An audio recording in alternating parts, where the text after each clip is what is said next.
What up? I was wearing a jacket, and then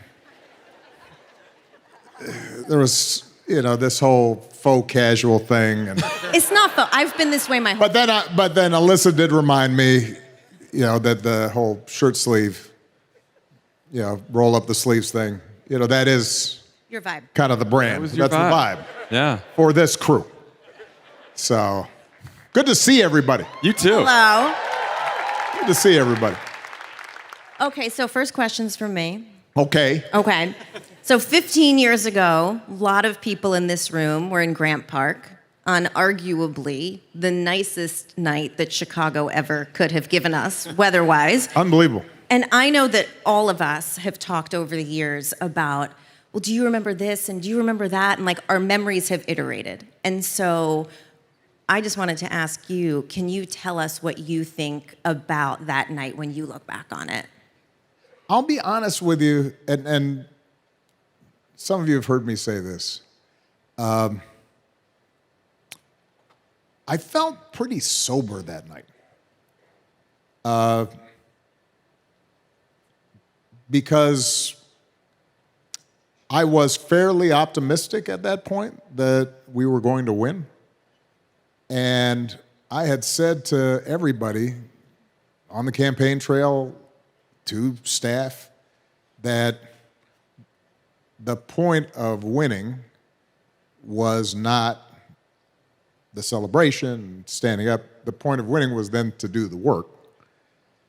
And I have to say that by the time the official announcement was made, I was already spending a lot of time thinking about the work. And so there was a satisfaction. The thing probably that I remember the most was sitting in the hotel waiting for the final call. And Pete Souza took a picture of this. Some of you may have seen it. Michelle was off with the girls doing something in another corner of the room. And I'm sitting there with Michelle's mom. And we're just watching the television. And she's just quiet, and she's just sitting there. And I remember thinking to myself, what does this mean for her? Mm-hmm. She was born and raised in Inglewood on the South Side, had moved then to South Shore, married, raised a family. During her childhood, even her going or being taken to Marshall Fields or one of the department stores downtown, if she could go in, she wouldn't have been welcomed. She had family, people, smart, skilled tradesmen, some educators who could never aspire to do more than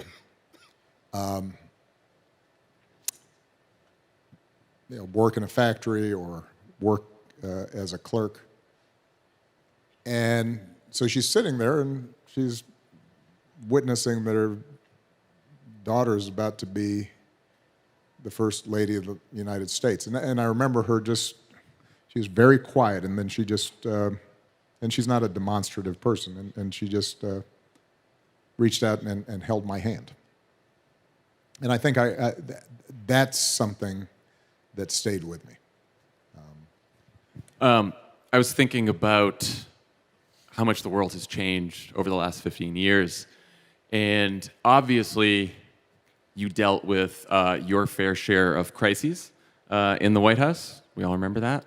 But we were never living in fear that if we lost the next election, that we might lose our democracy. And obviously, that is a fear that is very much with us right now. And I know you've talked a lot about what it will take to protect democracy and That's involves policies that improve people's lives and structural reforms and strengthening institutions and winning elections. But you and I have talked a lot over the years about the power of a really good story.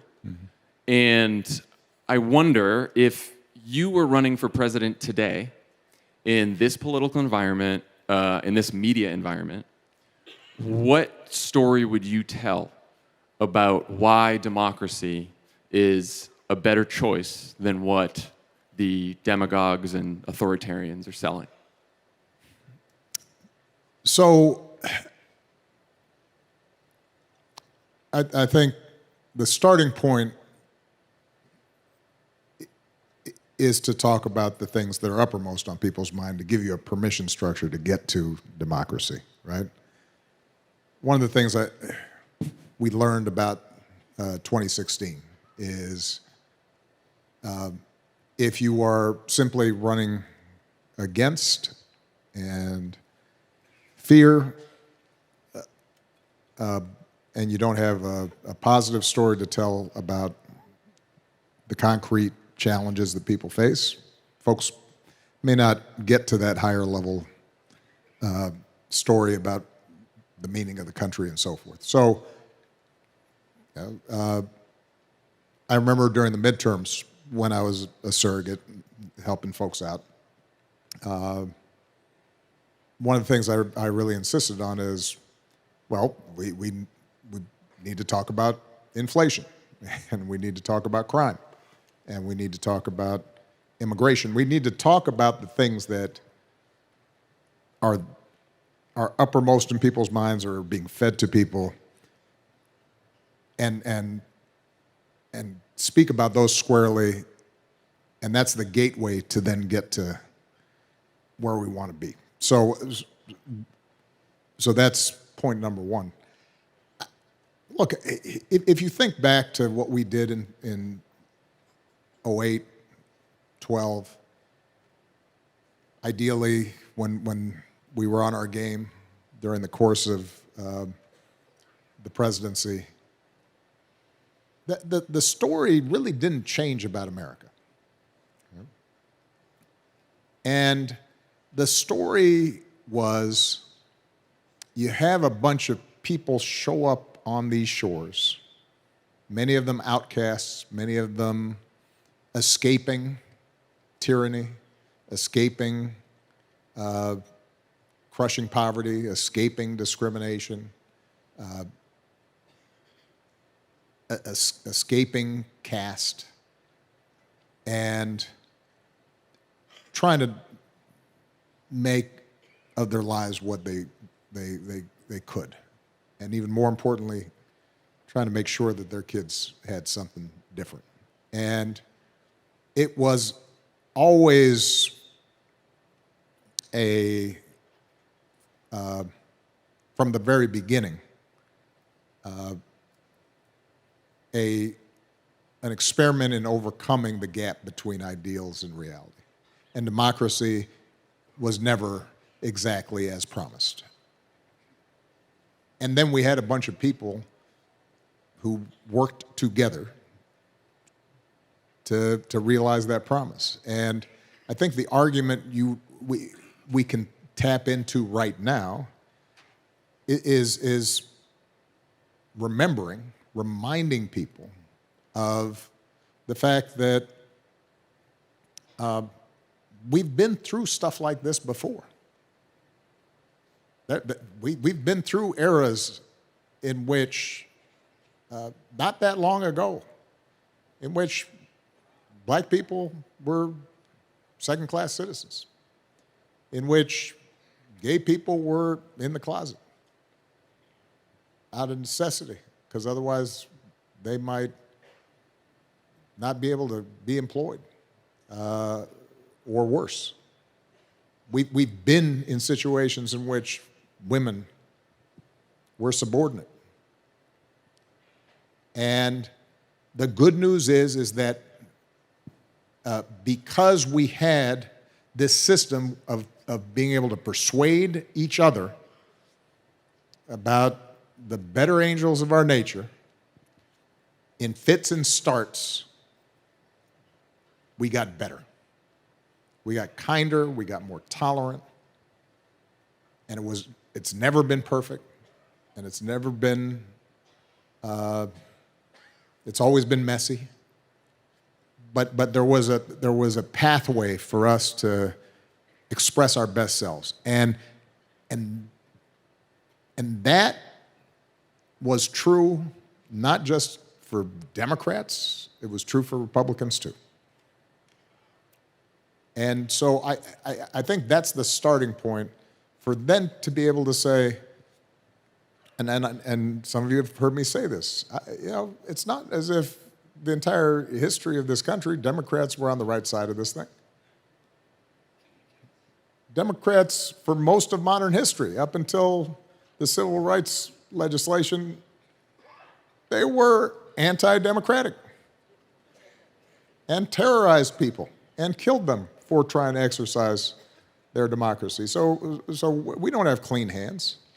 And I think acknowledging that is, again, an entryway. What I'm always trying to look for is a way to get to the point where somebody who otherwise wouldn't listen and is fearful and is angry and suspicious can stop because they feel as if I saw them for a second.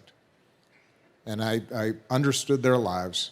And in that moment, maybe then I can persuade them that this precious thing we have, which is our ability to sort things out and exercise forbearance towards each other and understanding and just getting along and listening, if I can get to that moment, then I think we'll be okay. And that's really the instinct that people have. Look, let's face it, we did well in this last midterm, not because all the trend lines were in our favor. It was because the majority of people believe in that story, and they recognize it in their own lives. And so speaking to them on those terms is what's vital, which is why I think the last time we were together, I said that kind of forbearance,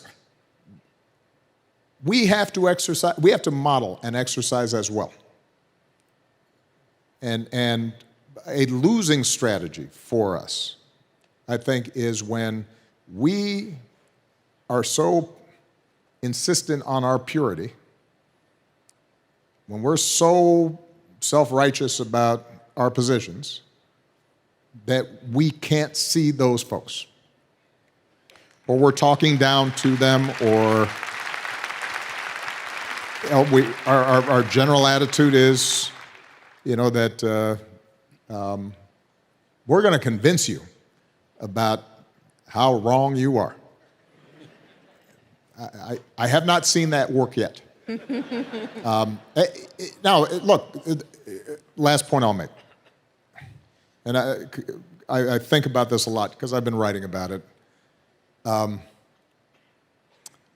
There are times, there are moments, there is room for a prophetic voice, just radical truth-telling.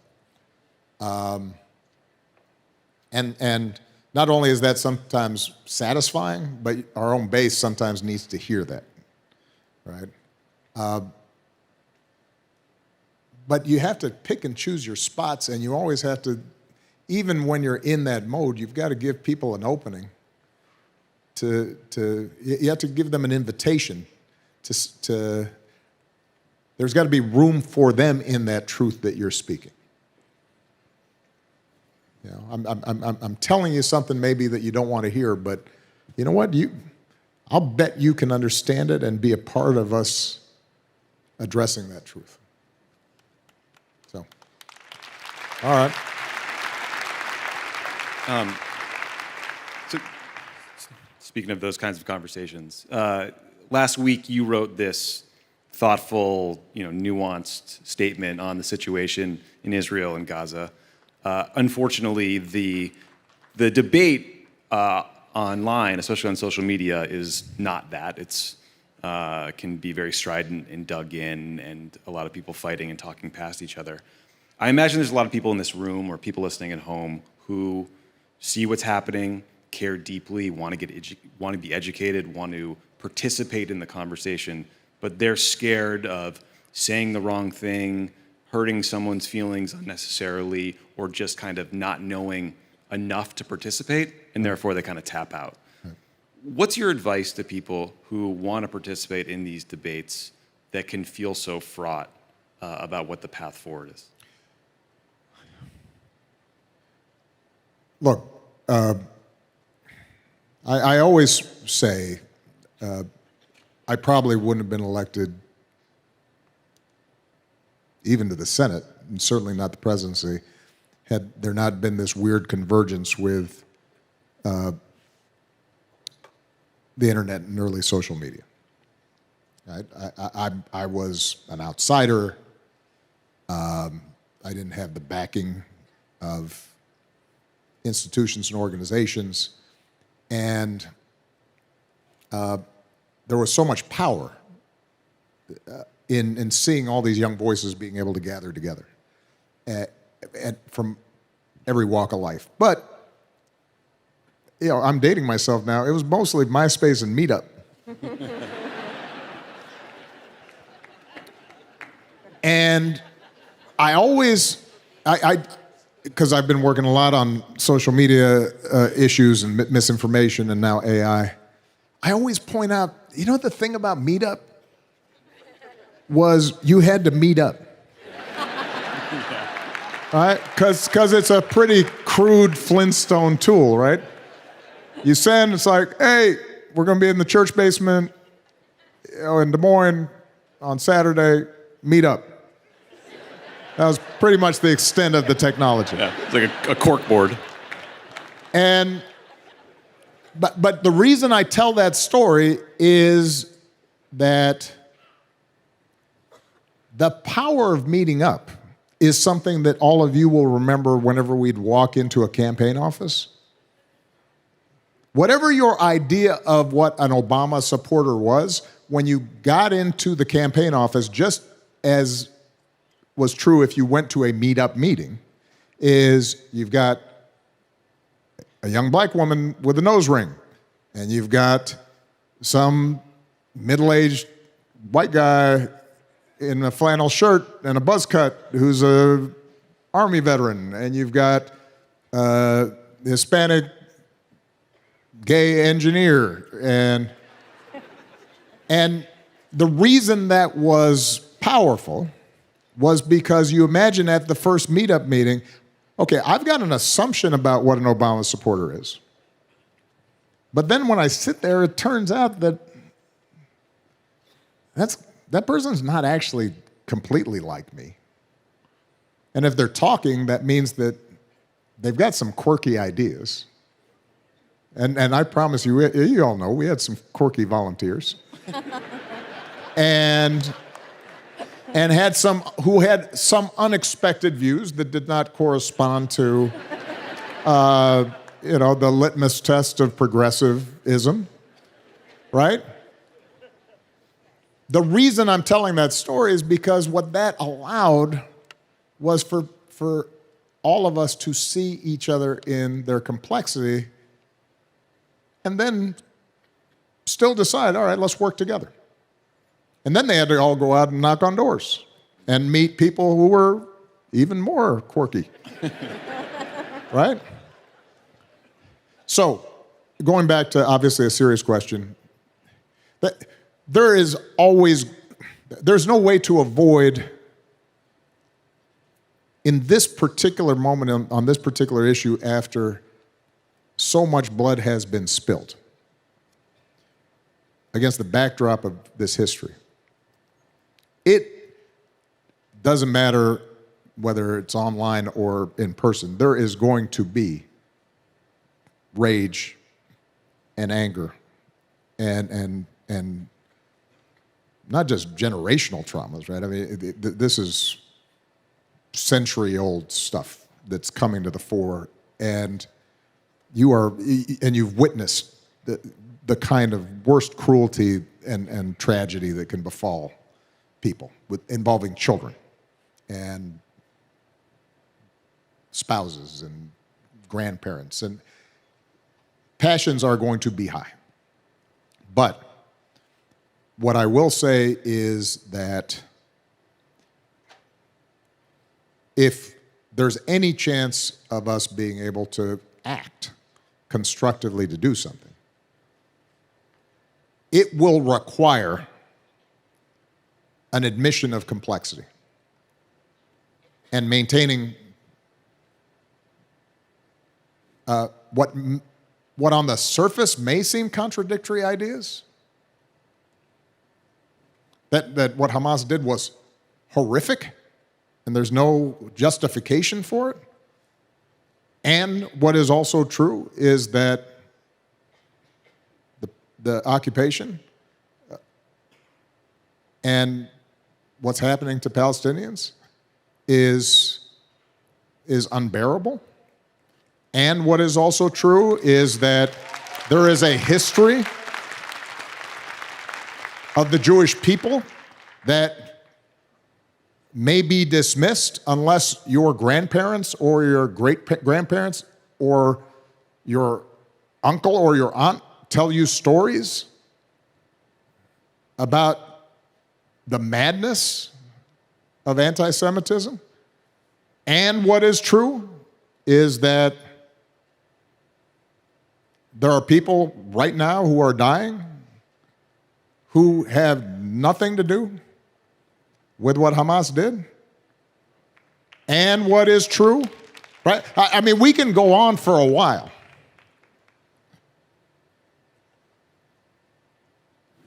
And the problem with the social media and trying to TikTok activism and trying to debate this on that is you can't speak the truth. You can pretend to speak the truth. You can speak one side of the truth. And in some cases, you can try to maintain your moral innocence by virtue of just grabbing that slice of the truth. But that won't solve the problem. And so if you want to solve the problem, then you have to take in the whole truth. And you then have to admit nobody's hands are clean, that all of us have are complicit to some degree. I look at this and I think back, what could I have done during my presidency to move this forward as hard as I tried? I've got the scars to prove it. But there's a part of me that's still saying, well, was there something else I could have done? That's the conversation we should be having. Not just looking backwards, but looking forward. And that can't happen if we are confining ourselves to our outrage. And even what I just said, which sounds very persuasive, still doesn't answer the fact of, all right, how do we prevent kids from being killed today? So, which is why in conversations that I've had with some of the young activists, I come with some humility and I say, look, I get why you might not want to look at history and context, and that's your primary concern. But the problem is that if you are dug in on that, well, the other side is dug in remembering the videos that Hamas took of what they did on 7th, and they're dug in too, and which means we will not stop those kids from dying. So my advice to young people who want to get involved, I guess it's not possible anymore to download Meetup. Whatever it is. But approximate that. I would rather see you out there talking to people, including people who you disagree with. If you genuinely want to change this, then you've got to figure out how to speak to somebody on the other side and listen to them and understand what they are talking about and not dismiss it. Because you can't save that child without their help. Not in this situation. So, all right. We went over time, didn't we? That zero's been on. Look. Come on, you guys know me. Don't bait me with a question like that and then think I'm gonna. This is why I could never win these debates. That's actually Dan's last question. That's right. I mean, that's all right. Sir. Yes, sir. You sat down with us on your last full day in the White House, which is, I'm sure, how you planned to celebrate the end of your presidency. I did. You did. And in that interview, you talked about how you saw your legacy.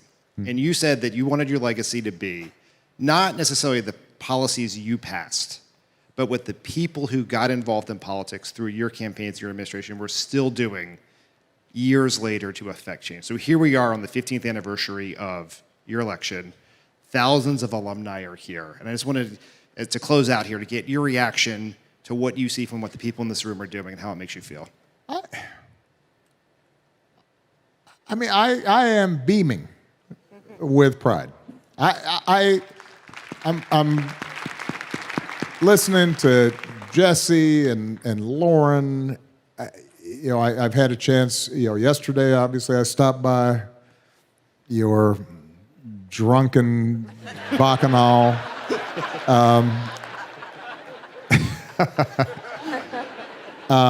I had a chance just now to speak to some of our senior team, and some of you have already heard this, but I'm going to repeat it because it bears repeating. I actually generally am not nostalgic. As I'm writing about the presidency, as I think about the presidency, as I look at current issues, I tend to remember the mistakes I made and the doubts and questions I have and the things I didn't get done I don't look at things through rose-colored glasses. I remember how hard every step of the way was. But as I just mentioned, the team, the people, the family, the culture that we constructed, that feels as true as anything in my life.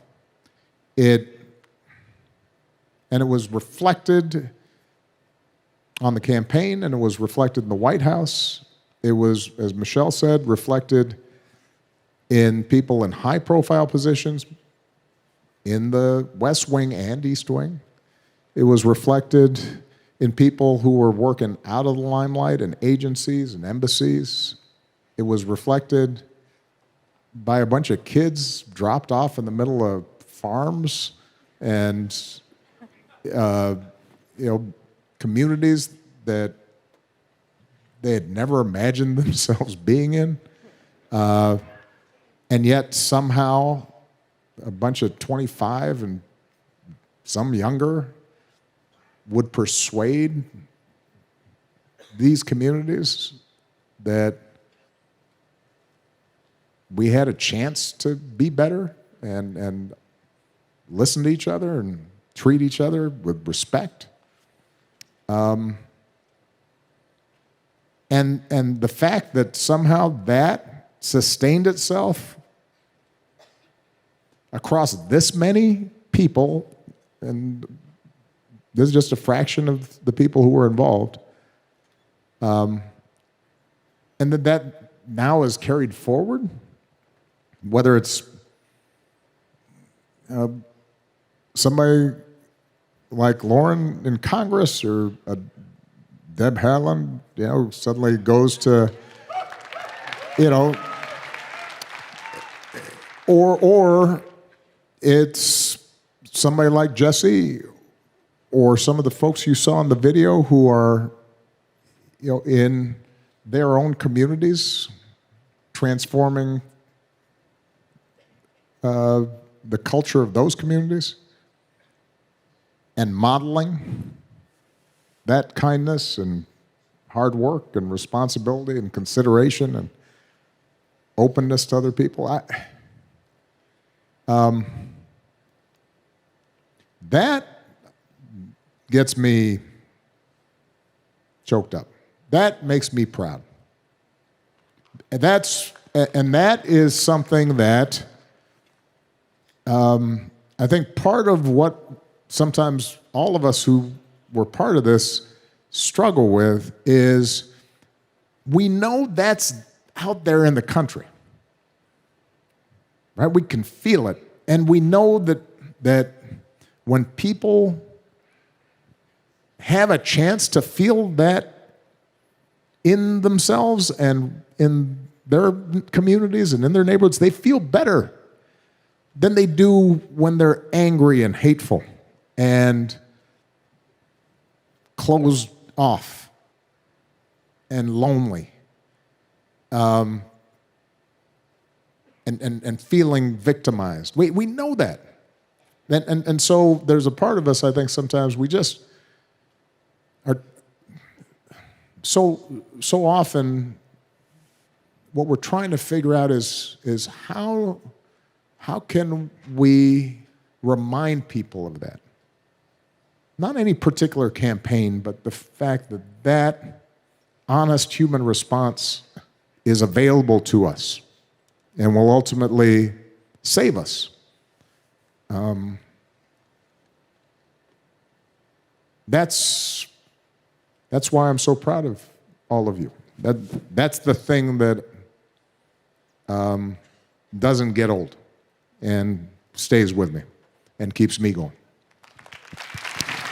All right. President Obama, thank you so much for doing this. Thank you for bringing us all together, and thank you for giving every single person in this room and countless others the chance to go on this journey with you. All right. Appreciate you guys. Love you.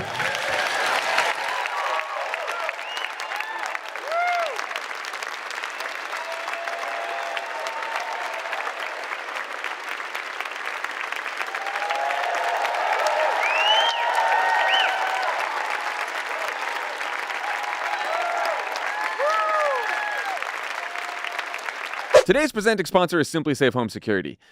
Have you gone to any football games this month? Yeah, okay. Not this month.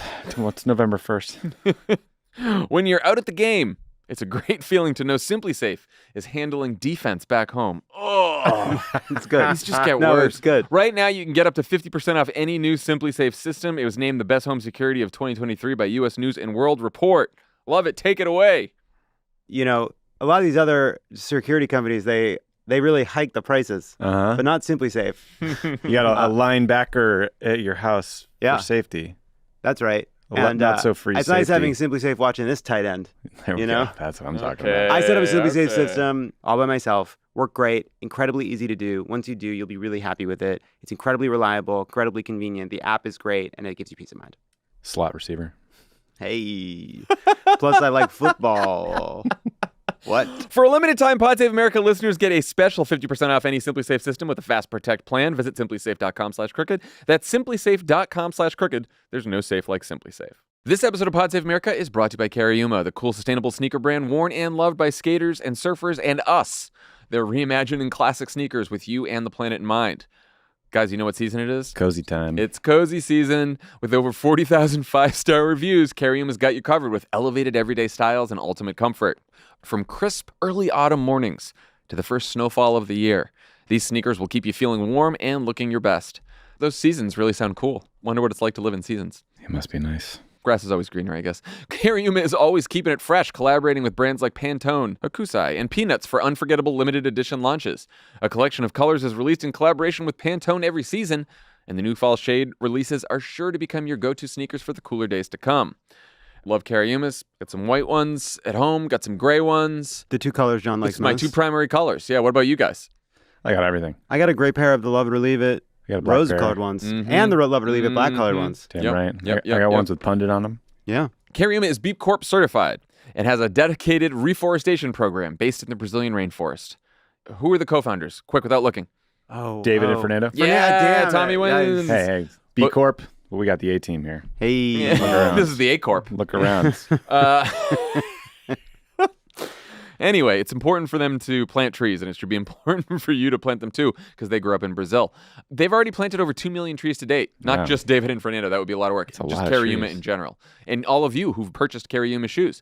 Now, for a limited time, Pod Save America listeners can get an exclusive 15% off your pair of Carrie Uma sneakers. Go to cariuma.com/crooked to get 15% off. That's cariuma.com/crooked for 15% off, only for a limited time. Pod Save America is brought to you by Brooklinen. One time I got a sweater that was for my aunt. You know what? You should have given me Brooklinen.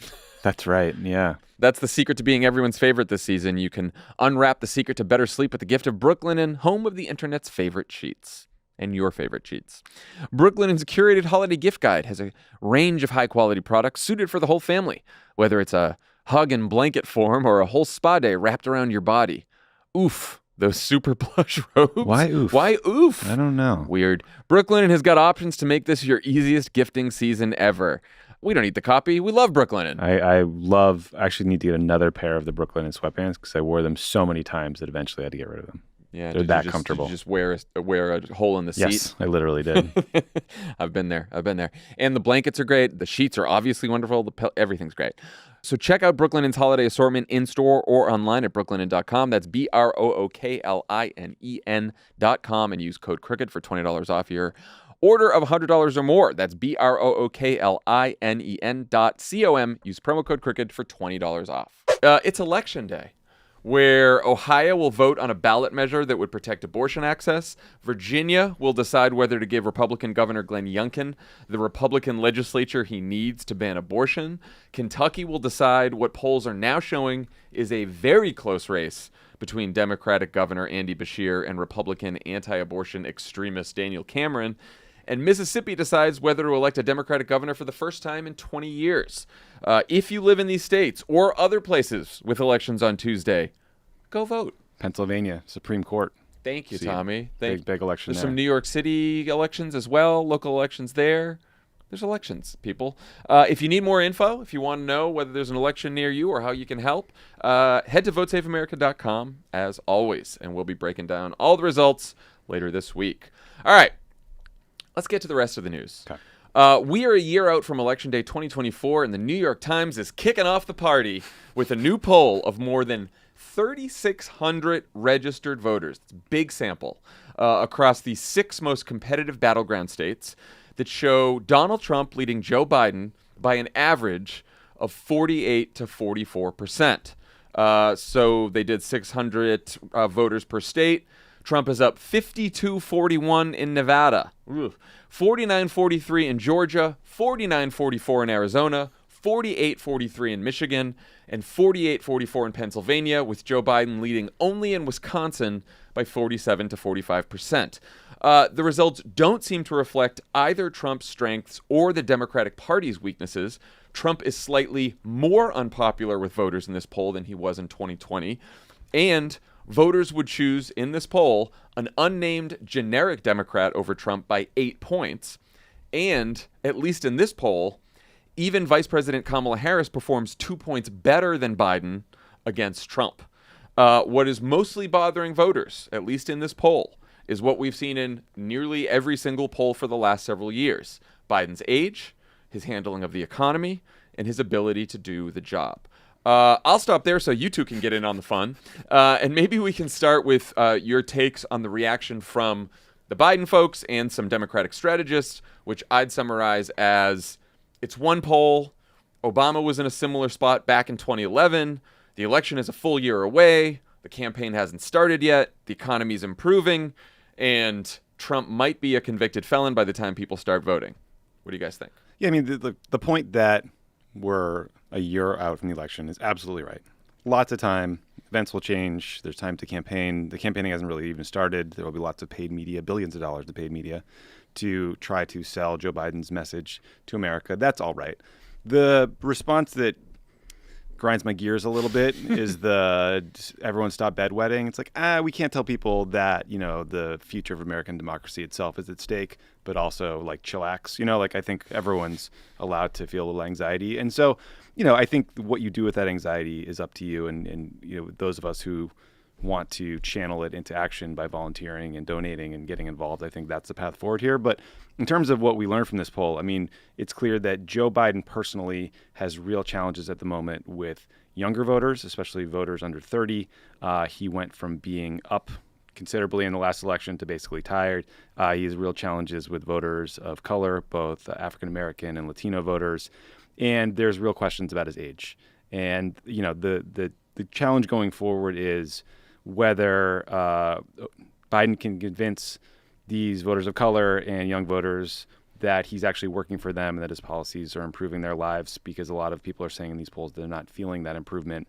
And then separately, I think there's this age question of whether he can convince voters who have been convinced by, I don't know, maybe it's misleadingly edited social media videos on TikTok or whatever, that he's not fit for the job, that in fact he is. But, a lot of different tracks here for problems he needs to solve. Yeah, I mean, it's also, by the way, like, you don't need to see misleadingly edited footage of Joe Biden to worry about Joe Biden's age. Joe Biden's age is his biggest liability. He is very old. It makes a lot of people, including us, nervous.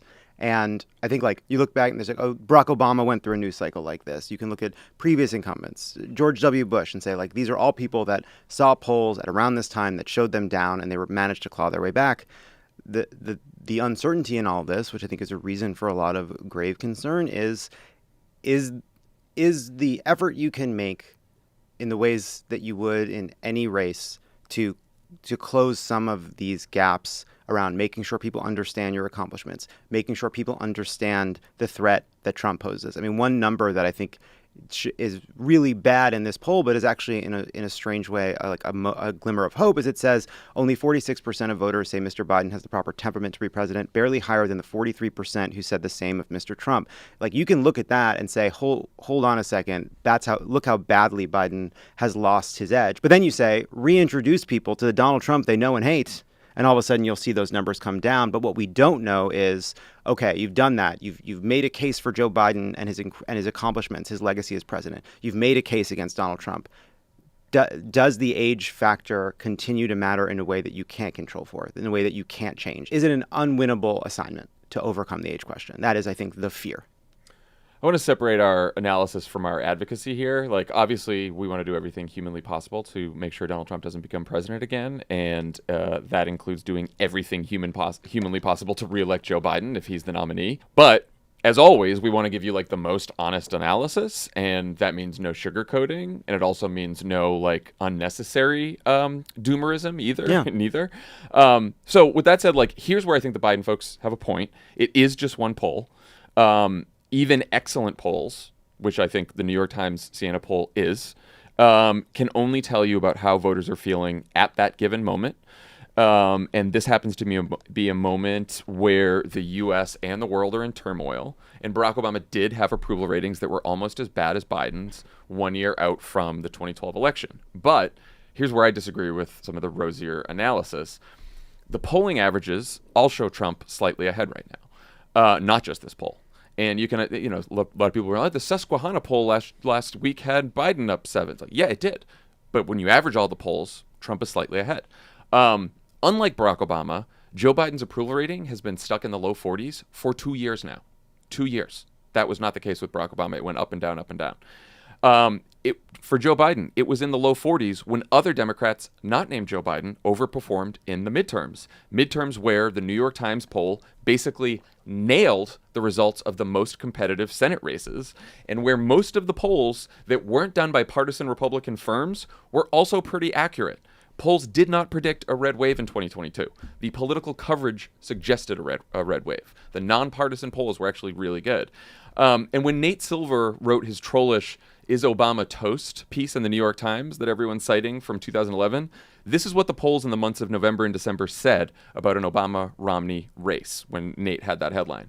Obama plus 6, Obama plus 6, Obama plus 4, Obama plus 1. There were 13 polls in those months. Only 2 had Romney ahead. The rest all had Barack Obama ahead. And like the other, the other challenge, the age challenge, obviously, inflation has come down, prices have not. And so the problem is, like, you're pissed about a $15 cheeseburger. The $15 cheeseburger is no longer, the price isn't going up anymore, but it's stuck at $15. But it's not going to be 12. Yeah, it's not going to be 12. That's the issue. And that is a source of real frustration for people. Yeah, I think people say, oh, it's just one poll.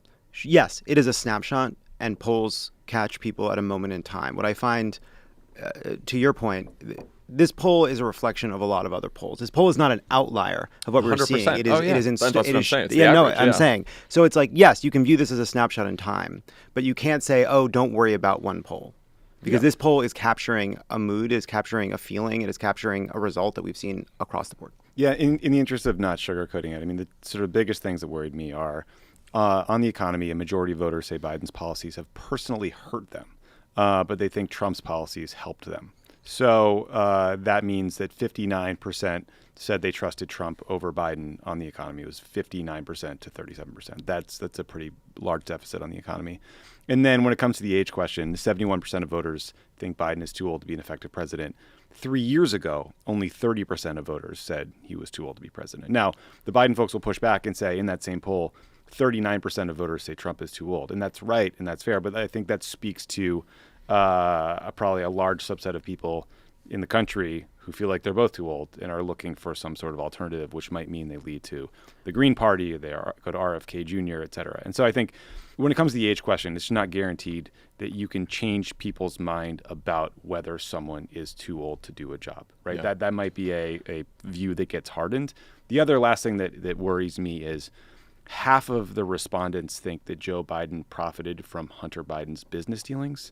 Now, all available evidence suggests that that is not true at all. There's no evidence to back that up. But it again speaks to how powerful the right-wing disinformation ecosystem has been and how much, efforts on the Hill to just throw shit at the wall and see what sticks have actually been effective. I want to zero in on the voters that Biden is losing here, as Tommy pointed out. Young voters, especially young non-white voters, and also non-white voters in general. And I think when you hear that, maybe when a lot of people listening in our audience hear that, they think, oh, maybe those voters think that Joe Biden is not progressive enough. That is not the case. The voters, the young voters and the voters of color who have left Joe Biden in this poll are more disengaged from politics. They are more moderate.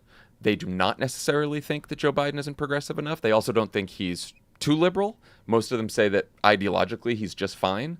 They are upset about the age, and they're upset about the economy.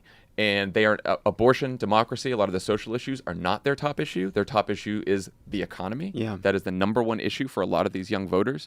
They are extremely disaffected, and they did, in general, they did not show up in the midterms.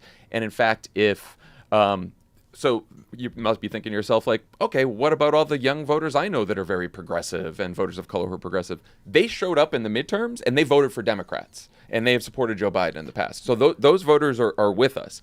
The voters who did not show up, if you just correct Joe Biden's problems with the voters who didn't show up in the midterms, he would be ahead right now. Yeah, if you just take the young voters who were open to Kamala but not to Biden, you erase a lot of the gap. And by the way, it's not like Kamala Harris is beating Donald Trump. A generic Democrat is beating Donald Trump. Kamala Harris is doing better than Joe Biden is doing, but she still carries some of the effects of incumbency. 59% of voters under 30 rated the economy as poor. 0 respondents under 30 in Arizona, Nevada, Wisconsin said the economy was excellent. The other thing about this, too, is the message that's driving the midterms right now, trying to turn people out against right-wing extremism and turn people out in favor of abortion, which helped a great deal in the midterms. These voters that we need to bring back aren't the kind of voters who turned out in the midterms. Now, the question is, are they people that are receptive to an argument around abortion and democracy, but it hasn't reached them yet? 40% of voters who picked Trump in this poll said that abortion should always or mostly be legal, and they picked Trump anyway. And so what is it that we need to do to reach those voters with a message around abortion? Or is it that questions around this, we've talked about this before, like, we have this belief that this argument for democracy is really effective. It is for a certain segment of voters, particularly engaged people. And also, by the way, for a lot of like moderate, older voters that are the kind of people that have come to Joe Biden. But for younger, disaffected voters, we're making an argument for democracy in a democracy they don't feel is working for them. So what is it you need to do to make that case around abortion, around democracy, and around basic economic issues to bring those people in a way that we're currently not doing? Because clearly there is something really missing here. You got a real Nevada problem. Well, 17% of Nevada Democrats said they'll vote for Trump. also the most diverse state. Yeah. And it's very odd how, for the first time in a long time, racial polarization has gone the other way in this poll. Yeah. So someone was like, people are, rightly questioning, like, well, then why is Biden leading by 2 in Wisconsin? Wisconsin was a tight state. Wisconsin's the whitest and one of the older states. And he's doing the next 2 best states for him are Michigan and Pennsylvania. And those are also pretty white states, but except for the areas around Philadelphia and Detroit, where he's not doing that well. And there's subsequent survey data that was done after this New York Times poll that suggests that Biden has some real problems with Arab American, Muslim American young voters in Michigan that I think is just something to keep in the back of your head. The other interesting thing is when Biden is doing better in this poll with likely voters than registered voters. And if you just go by likely voters, he actually catches up to Trump in Michigan, and then he does better in some other ones. And that's part of this is, and Nate Cohn goes into this in the polling analysis, which is like some of these younger voters, when you asked them the first time, do you pick Biden or Trump? They said neither. And then it was only when you push them, they said, all right, maybe Trump, but they don't really love Trump either. They're not like sold on Trump. And the question is, do these voters just stay home in 2024? And so we also could be headed for a very bizarre situation where a lower turnout election helps Joe Biden, which is, again, one of the reasons why Democrats did so well in the midterms, because the type of voters who show up in the midterms, college educated, in cities, suburbs, like those are now more Democratic voters. And there's also, look, young people are not suddenly discovering that they're open to Donald Trump. This poll, to me, is a little bit of a bizarre version of what we started to see in 2016 and didn't really accept as what was happening, which is this idea of Trump as just like this like giant middle finger you can pull like a lever. Like, are you for Joe Biden? Are you for Donald Trump? I'm for neither. Well, you have to pick. Fine, then fuck you. I'll vote for Donald Trump. Yeah, so there could be that, or it could be serious. Or we don't know. We don't know. The one thing I would say, look, I think we've done our penance to the pessimism gods. I think we've paid our respects. The fire is burning. I know. It's just real analysis. I know. I'm agreeing. I'm glad we're having this conversation. There was one piece of this is I think there was a little note of hope. Oh, I have a couple. Yeah, I have a couple. Oh, I'm getting to the good side. Okay. Well, just the one I thought was interesting is that if Trump is convicted of a crime, 6% of voters across Arizona, Georgia, Michigan, Nevada, Pennsylvania, Wisconsin said they would switch their votes to Biden. Which would change this entire poll.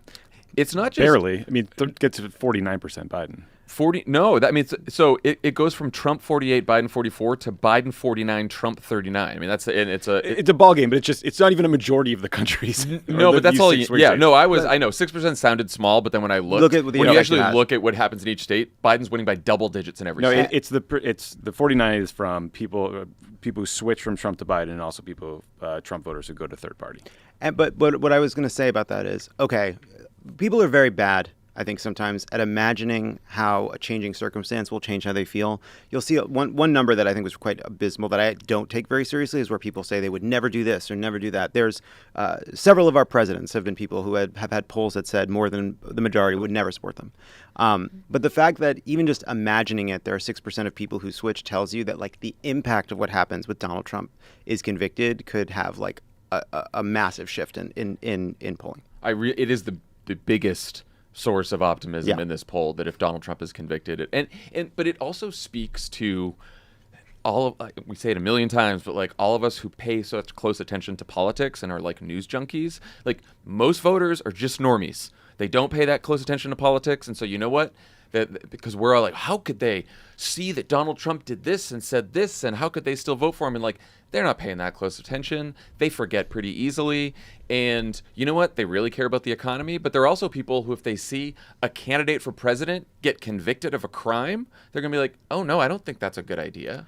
I don't want to vote for that person. I'm pretty unhappy with Joe Biden. I think he's a little too old, but this guy's a criminal. Like, it does make sense that, like, whenever you're confused about the electorate, just think like, what are normal people who don't pay close attention to politics thinking right now? I will say I had that thought, and then I gave myself another anxiety thought, which is, okay, there's a huge concern among young people that Joe Biden is too old, and that is especially pronounced among people who are disaffected and don't pay close attention. Mm-hmm. Over the next year, if they do start paying closer attention, if the coverage starts shifting to a head-to-head race between Donald Trump and Joe Biden, is Joe Biden on the campaign for the next 11 months and 29 days, is that going to leave people reassured around his age, or is that going to bring more attention, especially given the way it's edited and shared on social media, more fodder for people's deep concerns? That's up to him in the campaign. Yeah.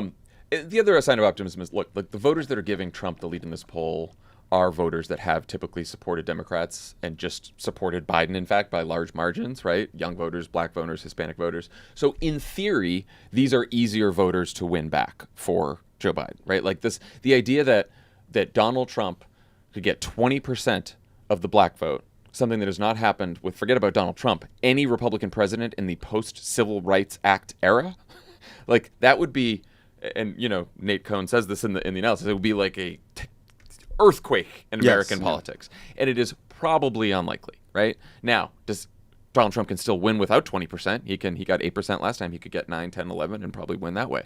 But it does speak to the idea that once you, like Tommy said, throw $1 billion into a campaign, start a campaign that reminds people what they care about, what Donald Trump is all about, what Democrats are all about, what's at stake for them in their lives, like the numbers could start shifting. That's the other thing. And the other, look, an unnamed generic Democrat led Trump by this poll by 3 in 2019. Now the unnamed generic Democrat leads Trump by 8, right? And that just goes to show that like Trump has become less popular from between 2019 and now. The problem is Biden led Trump by 2 in 2019 in this poll at this time, and now loses by 5. So it is a Biden issue. Yeah, and just the other piece of this too is, people do not, again, this is not a poll that shows Donald Trump's strengths, it shows his weaknesses. People that are choosing between two options they're extremely unhappy with are not making a firm and solid choice. They're not, this result may mirror a lot of polls in the past, but it's not stable because people's decision is firm. It is stable because people are really unhappy with their choices and they continue to have that feeling. So our pal David Axelrod caused quite a stir when he said that Joe Biden needs to decide whether it's in his best interest or the country's best interest to keep running. What do you guys think of Axe's Twitter thread there? I mean, let's just start with the fact that David Axelrod is like a good person who genuinely cares about the future of the country, and he's not doing this to be a dick or because he wants to hurt Joe Biden or any other nefarious reason. He's just worried like everybody else.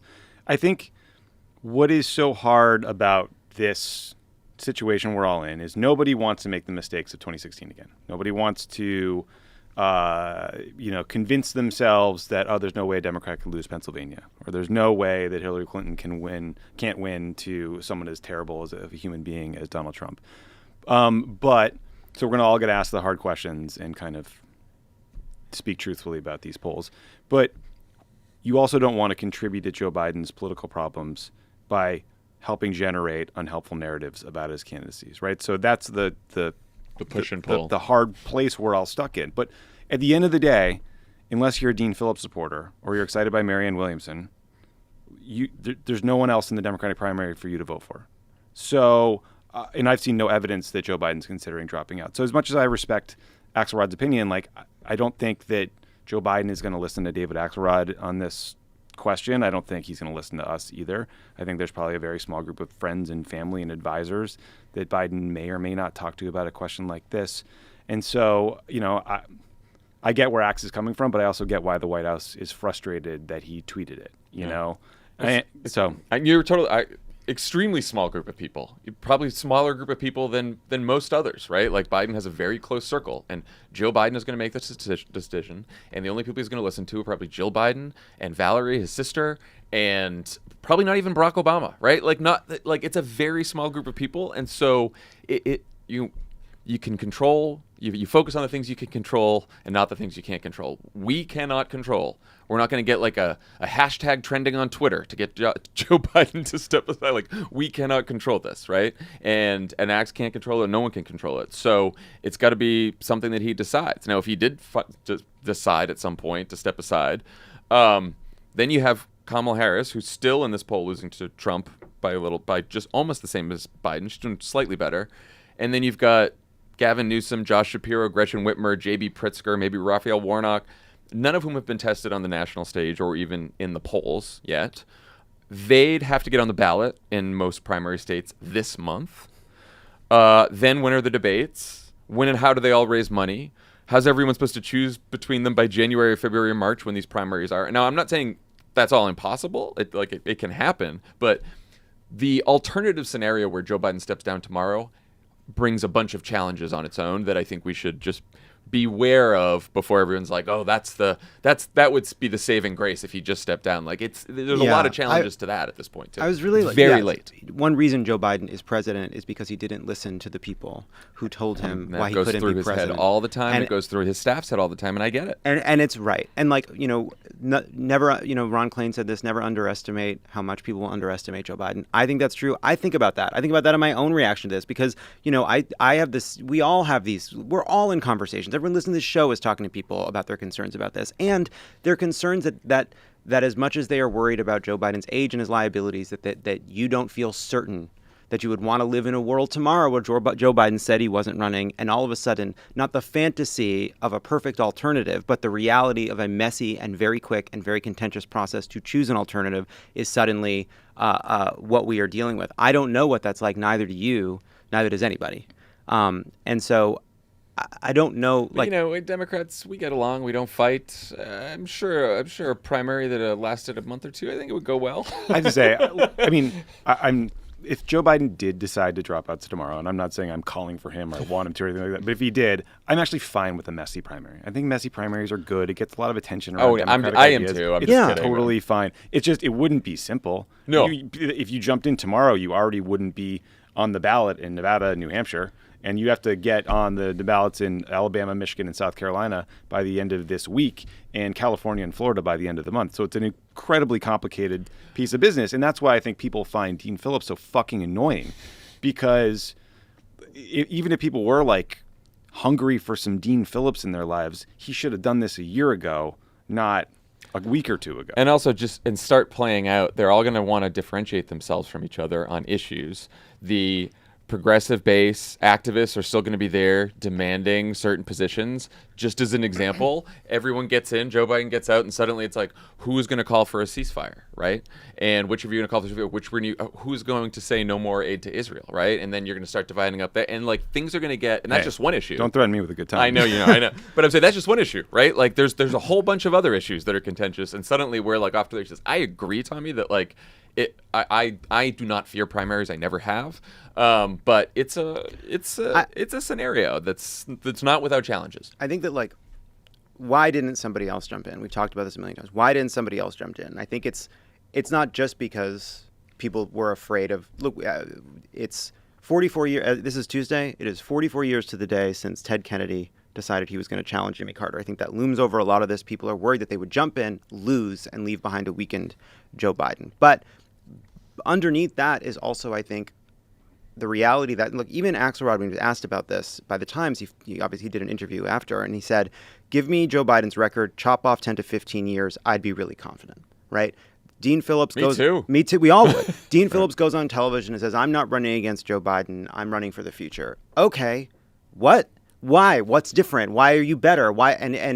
Dean Phillips kind of proves the point of how the the alternate scenario is not the easiest either. Yeah, Barack Obama can challenge Hillary Clinton, and he can use a generational frame, but that's as an avatar for deeper cultural, political, ideological differences. which he laid out over the course of a campaign. The key one being support for the Iraq War. Of course. Yeah. Dean Phillips is out there having voted with Joe Biden 100% of the time, saying I'm better than him. Why? Yeah. I just like we are in 1 year. Because In I one, think so. right. In 1 year, there's 4 boxes. One of them is Joe Biden wins. One of them is Joe Biden loses. One of them is somebody else wins, and one of them is somebody else loses. If Joe Biden stays in the race, people will look back at this moment and say, "I told you so." If Joe Biden gets out and a Democrat loses, people will look back at this moment and say, "I told you so." I don't care about "I told you so's." Yeah. I just think collectively, we have to be honest about our own uncertainty and anxiety, that it is legitimate, that it is real, but that nobody has an easy or simple answer. Yeah. And you know what? And I actually don't worry about the conversation and having this conversation. And I don't really worry about Axe's tweet because we just talked about the voters who are worried about here. They are not paying attention to this. No, they have no idea we're having this conversation. It's just the freaks right now. just us freaks. It real, and like if Joe Biden goes through and he's running and he's the nominee, we're all gonna just do every fucking thing possible to get him elected because Donald Trump in a second term is fucking terrifying. I had a very smart, very thoughtful reporter today ask me if Barack Obama commenting on the situation in Gaza created political problems for Joe Biden. And I very, very confidently said, no, the situation in Gaza creates political problems for Joe Biden, right? Because that is the core thing. So that ridiculous. The people, no, I'm sorry. Look, I know. It's It's a DC story from a DC outlet. So it is what it is. But it's like, yes, in terms of the things that actually move people, the voters are actually paying attention to, it's not going to be this debate we're all having. Yeah. Pod Save America is brought to you by Policy Genius. The holidays not only allow us to spend time with family, but are a reminder of how important our responsibility is to protect them. Life insurance is an easy way to give your family peace of mind. It provides a safety net, so if something were to happen to you, just something, your family can cover expenses while getting back on their feet. Luckily, Policy Genius helps you compare your options from top companies, and their team of licensed experts are on hand to help talk you through it. Even if you already have a life insurance policy through work, it may not offer enough protection for your family's needs, and it may not follow you if you leave your job. With Policy Genius, you can find life insurance policies that start at just $292 per year for $1 million worth of coverage. Some options offer same-day approval and avoid unnecessary medical exams. Your family deserves peace of mind. A life insurance policy through Policy Genius can give it to them. Head to policygenius.com to get your free life insurance quotes and see how much you could save. That's policygenius.com. Pod Save America is brought to you by Field of Greens. The shredded lettuce in a double-double and the fruit filling in a donut are awesome, but they don't count as one of the 5 recommended daily servings of fruits and vegetables. Mayo Clinic says if you want to help prevent heart disease, lower blood pressure, and cholesterol, you should eat 5 servings of fruits and vegetables every day. Unlike other brands, each fruit and vegetable in Field of Greens was medically selected by doctors to support your vital organs, like your heart, lungs, kidneys, and immune system. Flu season is here, which means you need to stay healthy. Field of Greens can help you do that. Field of Greens works fast. You'll feel better with more energy, and you'll notice your skin, hair, and nails will look healthier too. What other supplement can promise that you help your nails look better, huh? I don't know. Not this one does. Just Field of Greens. I've been using Field of Greens all the time. You just Blend it in with a smoothie in the morning. That's one great way to do it. Or you can mix it in with some water, however you want. It's great. Tastes great. Keeps you healthy. Gets you all those vitamins and vegetables. Let us get you started with 15% off your first order. Visit fieldofgreens.com and use promo code CROOKED. That's promo code CROOKED at fieldofgreens.com. Fieldofgreens.com, promo code CROOKED. Pod Save America is brought to you by Stamps.com. Stamps.com has been helping businesses like yours save time and money during the holiday rush for 25 years with easy access to USPS and UPS services and premium rates for all your postage needs. That's why we've used Stamps.com since our early days here at Crooked Media. From the beginning, we've been using Stamps.com here. We love it. With Stamps.com, all you need is a computer and printer. They even send you a free scale, so you'll have everything you need to get started. Now taking care of orders on the go is even easier with Stamps.com mobile app. Give your business the gift of Stamps.com so your mailing and shipping is covered this holiday season. Sign up with promo code CROOKED for a special offer that includes a 4-week trial plus free postage and a digital scale. No long-term commitments or contracts. Just go to Stamps.com, click the microphone at the top of the page, and enter code CROOKED. So the candidate who's somehow leading the race for the presidency took the stand in the New York civil fraud trial that could cost him his business empire. Donald Trump's 4-hour testimony included multiple rants. He was yelling at Letitia James, the attorney general. He was yelling at the judge. The judge at one point asked Trump's lawyer to control his client. At one point told Trump this isn't a political rally. And then, of course, Trump couldn't help but talk to the cameras as he left the courtroom. Let's listen. I think it went very well. I think you were See what scam this is? This is a case that should have never been brought. I don't have to be here for the most part, but I sort of do have to be here because I want to be here. This is I think it's a very sad day for America. I just think it's like, seems like he's really impressed the guy who's going to decide how much money he has to pay, huh? That's what I keep coming back to that. There's no jury. Not a jury trial. There's no jury. It's not televised. He's not playing for the cameras. The person he is antagonizing is 100% in charge. And by the way, not his guilt or innocence. This guy already called him guilty a month ago. This is purely about assessing how much this guy wants to punish Donald Trump. And he walks in every day and just like puts a thumb in his eye. Every fucking day comes up with a new way to make this judge absolutely fucking hate him. And I love it. And he does these little press avails from behind a couple layers of bike rack that makes him look like he's currently in prison, by the way. And then to your point, though, about them like worrying about all the wrong things. Don Jr. and Eric testified last week. Ivanka testifies on Wednesday. Don Jr. and Eric, I believe, blamed their accountants or suggested they didn't look at financial statements. But then Don Jr. went on social media and basically spent 3 days whining that Sam Bankman-Fried got like a weirdly hot courtroom sketch and that Don Jr.'s made him look ugly. And it's like, hey, man, maybe focus on the fact that SBF is going to go to jail for a very long time, and you don't want to do that either. That courtroom sketch, though, that was wild. It was weird. That did not look like him. Yeah, no, it did not. Anyway, that's just an aside. I don't like.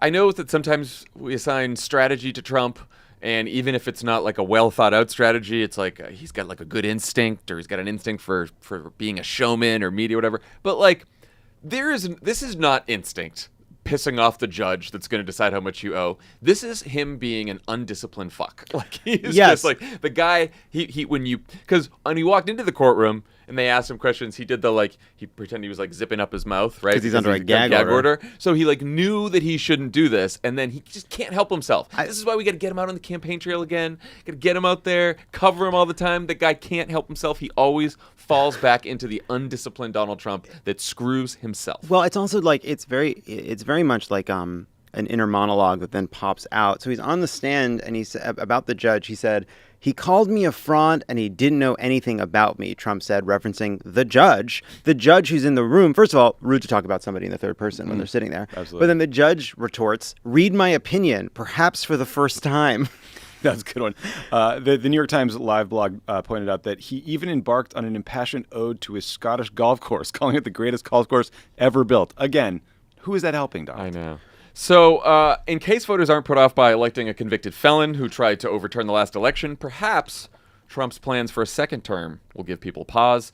The Washington Post reports that Trump intends to use the Justice Department to not only investigate Democratic opponents like Joe Biden and his family, but also former allies who've turned against him, like Bill Barr and John Kelly. He's got the whole list. And this is even more alarming, because the Bill Barr, John Kelly thing, I kind of laughed. It's really alarming. Trump's goons are reportedly drawing up plans to invoke the Insurrection Act as early as Inauguration Day to deploy the military against any anti-Trump protesters. It has a name. It's a group of outside people. It has a name. It's called Project 2025. Yeah, I think it's like, how's it, the Heritage Foundation? What's happening over there? For the first time, nothing good. Accelerationist madness. Well, usually they're just talking about supply side economics. Now they're using the military against the American people. Like, can we get enough people to care about that, or would voters rather a president who threatens them at gunpoint than Joe Biden, who's a little too old? Yeah. Put this in a fucking ad. Put this in an ad. People need to. I'm not convinced this one's going to work. Look, I care a lot about this. Deploying the military against demonstrators is very bad. He's told advisors that he wants the Department of Justice to investigate all of his allies. Apparently, John Kelly, his former chief of staff, said that in the first term, Trump would tell his White House counsel to have the FBI investigate his enemies, and they would just kind of pocket veto those kind of crazy demands. But in the second term, you're not going to have thoughtful, reasonable people in any of these jobs. It's going to be the lunatics chosen by this Heritage Foundation group of whoever it is, Stephen Miller. I do not think, sadly, that people will give a shit that if Donald Trump goes after Bill Barr and John Kelly or even Democrats. Yeah. And I hate that, but I worry about what the polls would say about that. I do think military against the American people is something that would get people going. And I could be wrong, but I'd love Yeah, but to you just see got to some convince polls on them it. it's like a real Real. story and not just like hyperbolic reporting from Democrats or whatever. That's how I don't. There's this. We're in this vice grip again, which is that when Trump is off the front pages, people forget how terrible he is and how monstrous he is. And then when he's back on the front pages, the tiers of his horrors kind of meld together, and it ends up being a kind of like fire alarm that's always going off about the ways he'll abuse the Justice Department, his threat to abortion rights, his chaos, the fact that that the military said they wouldn't launch nuclear weapons if he wanted to launch them, unleashing the cops into Lafayette Park. It's just like the crime and the corruption and the scandal, and I don't have an answer to it, but I do think that like it does end up becoming either silence or noise, and I don't know. I don't think it's we don't know because it's nothing right now. Right. No one's doing it. And I think like even on that one, there's the images of the trip across Lafayette Park when he tried to do it there. There's him saying he wished he did it. He wished he invoked the Insurrection Act. We have that. Then we have the Washington Post story. So you're right. Like just a story and a headline. I don't think you're gonna. I know there's challenges, but you can tell a story. Here's how I square the circle: Bill Barr, John Kelly, General Milley, the top military and political aides to Donald Trump.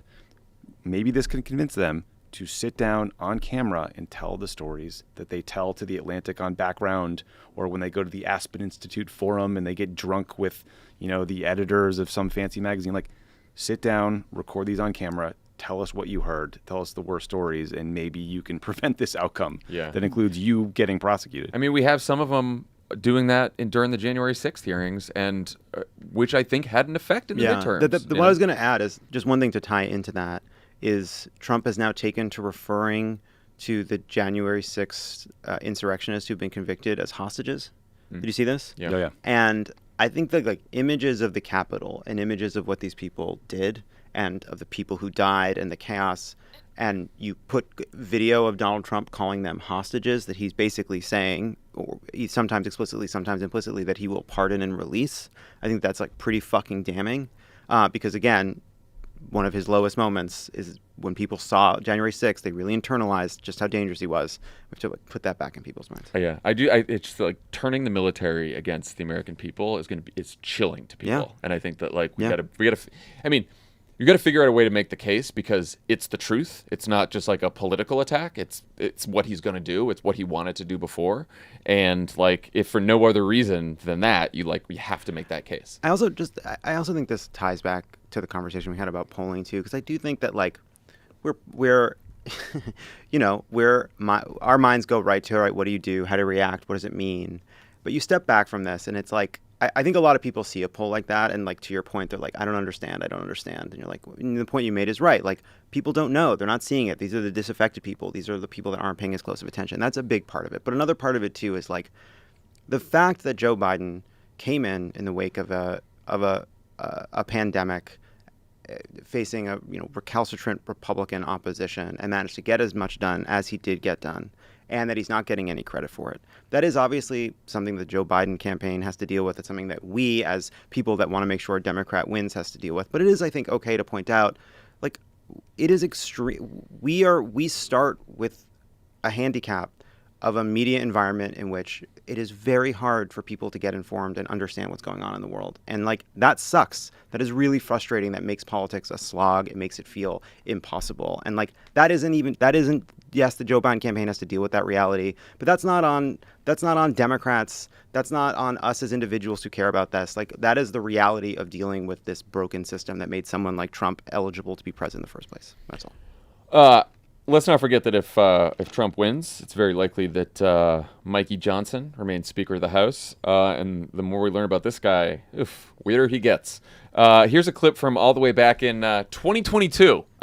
I first saw this clip, I was like, oh, is someone unearthing this from the early 2000s? No. 2022, where Johnson talks about using an app that allows he and his son to monitor each other's potential porn intake. Covenant Eyes is the software that we've been using a long time in our household. It's a subscription-based. I mean, we don't make any money on this. I'm telling you, we use it. Okay, I'm endorsing it because I'm a user. it scans, you obviously opt into it, but it scans all the activity on your phone or your devices, your laptop, tablet, what have you. We do all of it. And then it sends a report to your accountability partner. So my accountability partner right now is Jack, my son, right? Ew. And so he's 17. So he and I get a report of all the things that are on our phones or all of our devices once a week. If anything objectionable comes up, your accountability partner gets an immediate notice. I'm proud to tell you my son he's got a clean slate, all right? So who's going to be you two are going to be accountability partners? We already are. I got Dan. Yeah. First of all, I just it's hard enough being a teenager these days without Big Brother stopping you from masturbating. You know, he's like, oh I'm so proud my son's devices are clean. It's like, okay, I guess he's using his imagination. But he's a fucking teenage boy. I don't care. I don't care how many Bibles are in the house.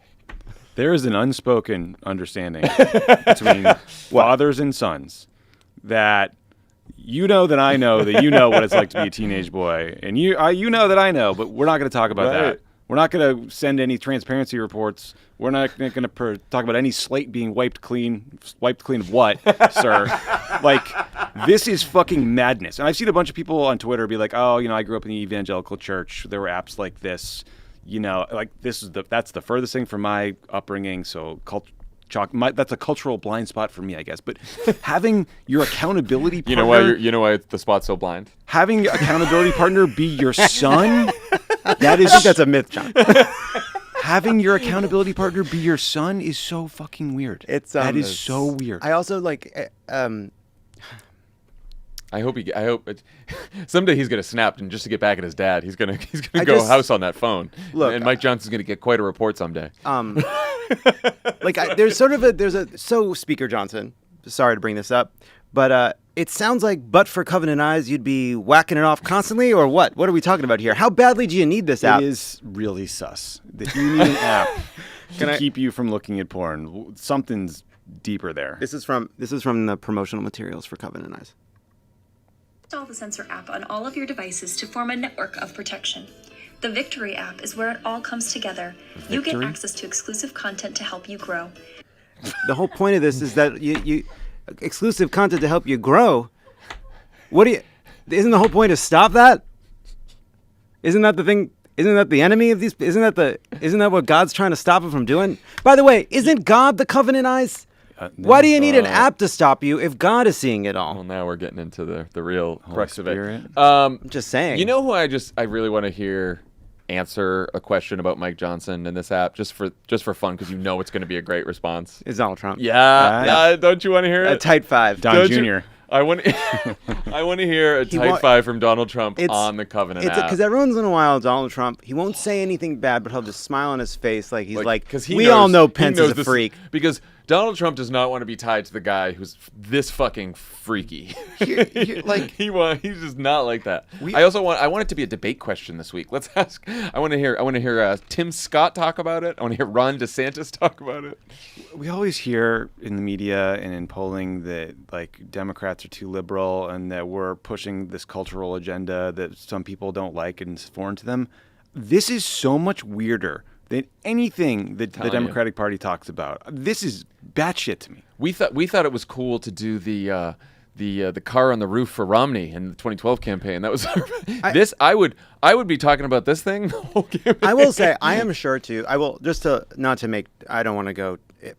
There are plenty of people internet porn. I am sure the next round of this story is going to be what the way I'm trying to on your head. And there's so much hedging. I'm trying to articulate this. Can't wait for this to be a clip. I'm trying to articulate this. That I think the next round of this story is going to be conservatives saying that liberals, you think kids looking at porn is good, and you think porn is good, children, and that and look,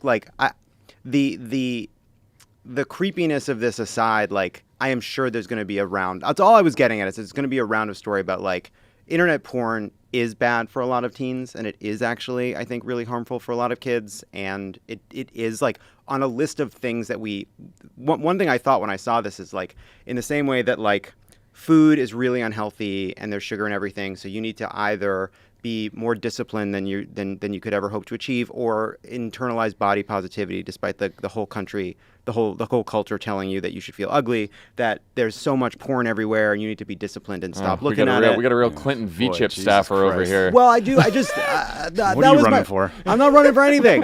I'm running at home. I got some cool content I need to watch.